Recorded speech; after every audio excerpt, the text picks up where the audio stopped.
ओम शांति। आज की मुरली है 12 फरवरी 2024। मुरली के 5 मुख्य पॉइंट्स है जैसे दिन भर मंथन करना है। सो फर्स्ट पॉइंट इज, जो रूहानी मस्ती में रहते हैं उनको मस्त कलंधर कहा जाता है और वही करनीधर बनते हैं। माना कलंक को धारण करने वाले को करनीधर कहा जाता है। उन्हें राजाईपने की मस्ती चढ़ी रहती है। उनकी बुद्धि में यही रहेगा कि हम फकीर से अमीर बनते हैं। रूहानी बाप जो रूहानी बच्चों से रूह रिहान करते हैं उनको कहा जाता है रूहानी ज्ञान रूह प्रति। तो यह रूह है ज्ञान का सागर, इसलिए उनको ही हीरे जैसा कहेंगे। वही आकर कौड़ी से हीरा, पत्थर बुद्धि से पारस बुद्धि बनाते हैं। मनुष्य है भक्ति के सागर। आगे कहा था दुख के सागर, आज बाबा ने कहा भक्ति के सागर। देवताओं में न भक्ति होती न ज्ञान होता है। देवताएं बनने हैं श्रीमत से, देवताएं बनते ही हैं श्रीमत से। आधा कल्प वहाँ कोई के मत की दरकार नहीं होती। खाल से लोग कहते हैं, माना सिख लोग कहते हैं सतगुरु अकार मूर्त, अर्थात सदगति करने वाला अकार मूर्त वह एक ही परमपिता परमात्मा है। सदगुरु और गुरु में भी रात दिन का फर्क है। ब्रह्मा का दिन और ब्रह्मा की रात, तो ज़रूर कहेंगे ब्रह्मा पुनर्जन्म लेते हैं तभी तो दिन और रात होता है। ब्रह्मा सो यह देवता विष्णु बनते हैं। विष्णु के 4 भुजा दिखाते हैं, 2 लक्ष्मी के और 2 नारायण के। कंबाइंड स्वरूप है तो विष्णु। गुरु होते हैं हद के और सदगुरु तो है ही एक बेहद के बाप परमपिता परमात्मा। सेकंड पॉइंट है, हम बच्चों को गृहस्थ व्यवहार में रहना है और पावन भी बनना है। कुमारियों को तो सिर्फ माँ बाप भाई बहन की स्मृति रहती है। फिर ससुर घर जाती है तो 2 परिवार हो जाते हैं। बाबा कहते हैं बच्चे अशरीरी बन जाओ, पतित पावन तो सिर्फ मैं ही हूँ। बाबा गारंटी देते हैं कि तुम मुझे याद करो तो इस योग अग्नि से तुम्हारे जन्म जन्मांतर के पाप भस्म होंगे। तो इस बेहद के संन्यास को कोई भी नहीं जानते हैं। यह जो पुरानी दुनिया है सब खत्म होने वाले हैं, इसलिए इस दुनिया की कोई भी चीज़ में हमारी रुचि नहीं होनी चाहिए। फलाने ने शरीर छोड़ा तो जाकर दूसरा लिया होगा पाठ बजाने लिए, फिर क्यों रोते हो? तो मुंह की रग है उसको निकाल दो।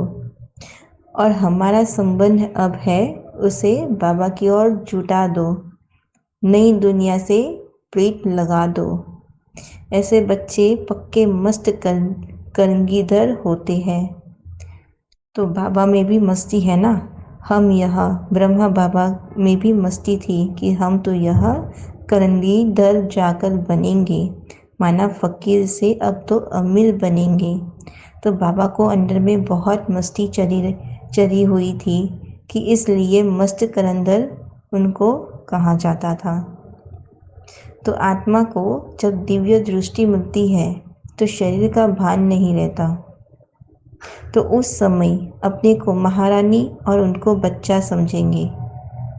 यह साक्षात्कार भी इस समय बहुतों को होता है। बाबा पहले पहले सफ़ेद पोषधारी बनकर भी साक्षात्कार कराते थे और उनको कहते थे कि उनके पास जाओ और ज्ञान लो तो तुम प्रिंस बनोगे।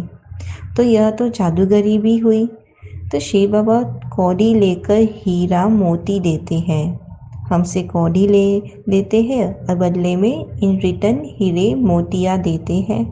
तो मनुष्य न समझने कारण क्या कह देते, जादू जादू कह देते हैं। तो इसलिए जो आश्चर्यवन भागंती हो जाते हैं वह जाकर फिर उल्टा सुल्टा सुनाते हैं, तो वह तेतर बन जाते हैं। ट्रैटर बन जाते हैं, मैनिपुलेट करते हैं, तो उनको उच्च पद पा नहीं सकते।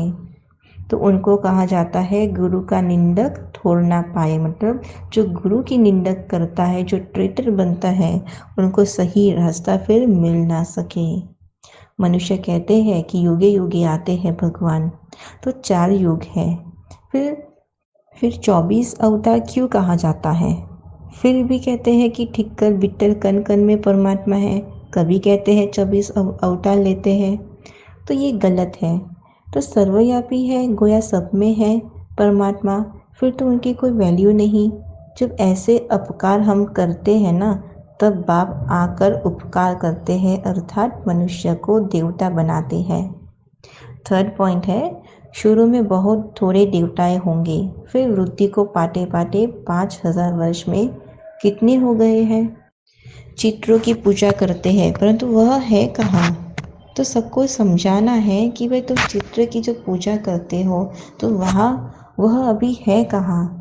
तो उनको भी तमो प्रधान बन फिर सतो प्रधान बनना है। ऊंचे ते ऊंचा बाप ही सबको मुक्ति और जीवन मुक्ति देते हैं।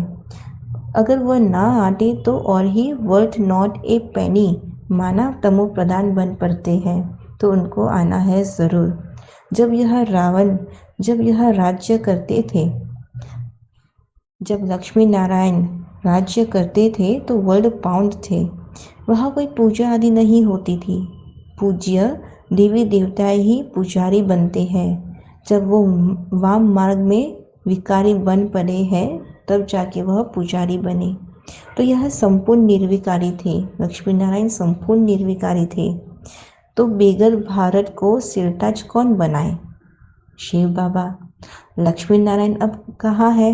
कोई हिसाब नहीं बता सकता। तो बाप कहते हैं शास्त्रों में जो है वो सब भक्ति की रस्म रिवाज है। फोर्थ पॉइंट है, जितनी तुम्हारे में ज्ञान की ताकत बढ़ती जाएगी तो तुम चुंबक बन जाएंगे। ज्ञान जितनी शक्तिशाली होती जाएगी तुम्हारे अंदर, तो उतना तुम बाबा के नज़दीक होते जाओगे।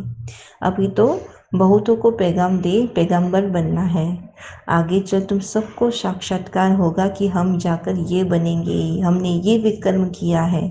तो साक्षात्कार होने में कोई देरी नहीं लगती। बाप कहते हैं मुक्ति को तो कोई पा नहीं सकता, अगर पा सकता तो फिर आत्माओं का सिजरा ही बिगड़ जाए। तो थोड़े टाइम में जैसे बहुत सब जन्मों का दंड मिल जाता है, फिर नए से हिसाब किताब शुरू होगा।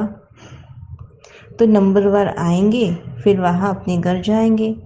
कोई तो बहुत मार्क्स से पास होते, तो कोई कम मार्क्स से, लेकिन 100 मार्क्स तो किसी की होती नहीं। 100 तो है ही एक बाप की, 100 मार्क्स है ही एक बाप की, वह तो कोई बन ना सके। तो थोड़ा थोड़ा फर्क पड़ जाता है।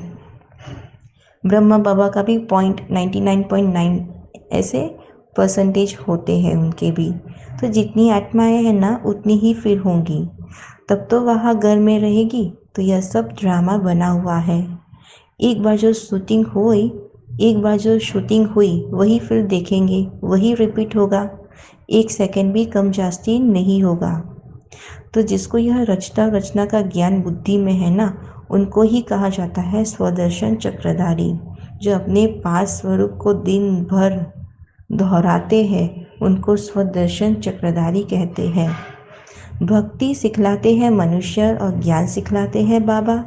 ज्ञान का सागर तो बाप है, लेकिन ज्ञान नदियाँ तो हम ही बने हैं और हम ही बनेंगे। ज्ञान सागर और ज्ञान नदियों से ही मुक्ति और जीवन मुक्ति मिलती है। पानी की नदियाँ तो भारत में बहती ही है, बाकी तो इतने सब जो शहर है सब खत्म हो जाएंगे, खन ही नहीं रहता। बरसात तो पड़ती होगी, पानी पानी में जाकर पड़ता है, तो यही भारत होगा और कोई खंड होगा नहीं। 5th पॉइंट है, शिव बाबा ने क्या किया? तो कहो कि वह तो आकर पतितों को पावन बनाते हैं, आदि मध्य अंत का ज्ञान सुनाते हैं। तब गाया जाता है ज्ञान सूर्य प्रगटा। दुनिया में अनेक आत्माएं अपने को सत्यवादी कहती है, वह समझती है, लेकिन संपूर्ण सत्यता पवित्रता के आधार पर होती है। अगर पवित्र नहीं है तो सदा सत्यता नहीं है। सत्यता का फाउंडेशन है पवित्रता, और सत्यता का प्रैक्टिकल प्रमाण चेहरे और चलन में दिव्यता होंगी। जब आत्मा और शरीर दोनों पावन होंगे तब कहेंगे कि संपूर्ण सत्यवादी अर्थात दिव्यता संपन्न देवता। बेहद की सेवा में अगर बिजी रहोगे तो तुम बेहद का वैराग्य आप ही स्वतः ही आएगा। ओम शांति।